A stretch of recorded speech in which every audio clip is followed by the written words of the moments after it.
When we talk about Punnett squares, there's a couple variations that are important to know. First of all, multiple alleles. The most common example of multiple alleles has to do with blood types. There are 4 different known blood types. You have type A, type B, type AB, and type O. They're coded for by 3 different alleles. You can have this allele, which would code for type A. You could have this allele, which codes for type B, or you could have the recessive allele. Allele A and allele B are codominant, but both are dominant to this, which is recessive. So you can have several different genotypes. For type A, you could have 2 of the A alleles, or you could have a dominant and a recessive. For type B, you have the same situation. You could have 2 B alleles, or you could have a dominant and recessive.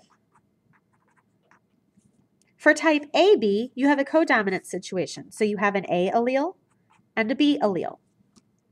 For type O, you get 2 recessive alleles.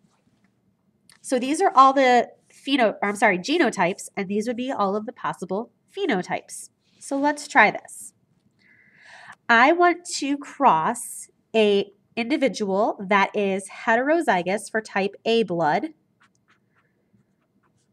So this would be heterozygous, 2 different alleles for type A, with an individual who is heterozygous for type B blood. When we set up our Punnett square,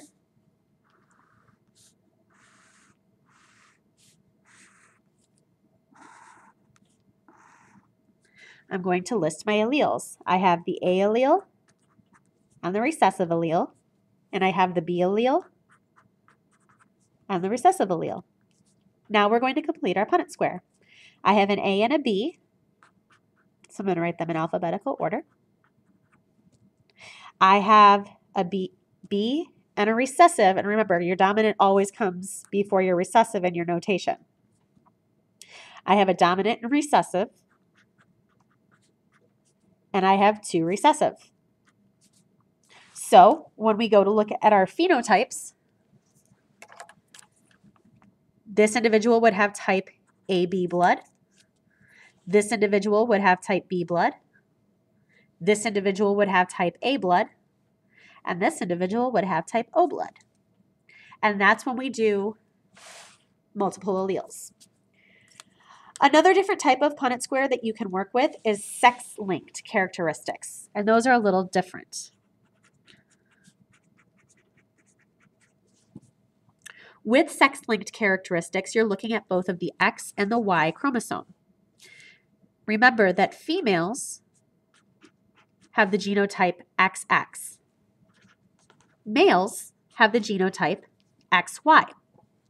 So what we're going to do is we're going to look at why we get sex-linked characteristics. The reason is the X chromosome is much bigger than the Y chromosome. So when we look at genes, and here are all of our genes on our chromosome, anything that's here and up, the Y chromosome won't have, and anything that's here and down, the Y chromosome also won't have. Meaning, males only get 1 copy of some of these chromosomes. So let's take a look at an example. We're going to look at hemophilia. And hemophilia is a blood clotting disorder. Individuals that have hemophilia have trouble clotting their blood, which would stop the flow of bleeding. So simple cuts and injuries could prove to be critical, even fatal to these individuals. You can have 3 different alleles for hemophilia. This allele is the normal clotting factor. It's dominant to this allele, which is the hemophilia allele. You can also have a Y chromosome. And like we said before, because this is a sex-linked disorder, the males are only going to get one copy because this Y chromosome doesn't have a copy of the hemophilia allele on it. So let's look at all of the different genotypes we could have. There are 3 different genotypes a female could have. She could be homozygous dominant, and this would be a normal clotting female. You could have a heterozygous female, and she would be normal in the way her blood clots, but she would be what's called a carrier.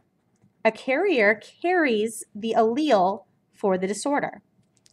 She could also be homozygous recessive, and in this case, she would have hemophilia.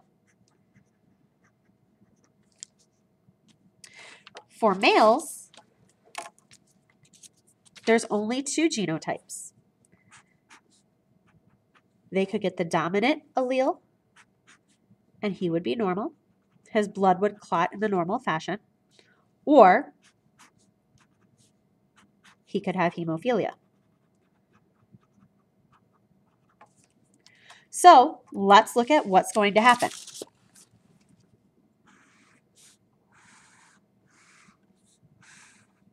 We'll take a female that is a carrier.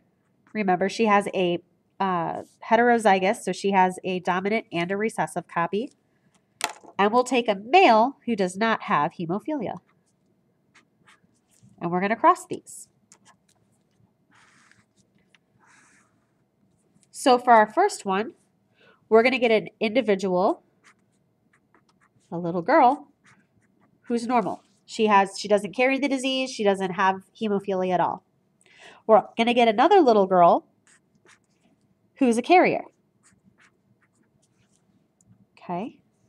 We could also get a little boy that does not have the disease, or we could get a little boy that does have the disease. This is how sex-linked characteristics work. In this case, we have 3 different phenotypes: girls without hemophilia, a boy without hemophilia, and a boy with hemophilia, but 4 different genotypes.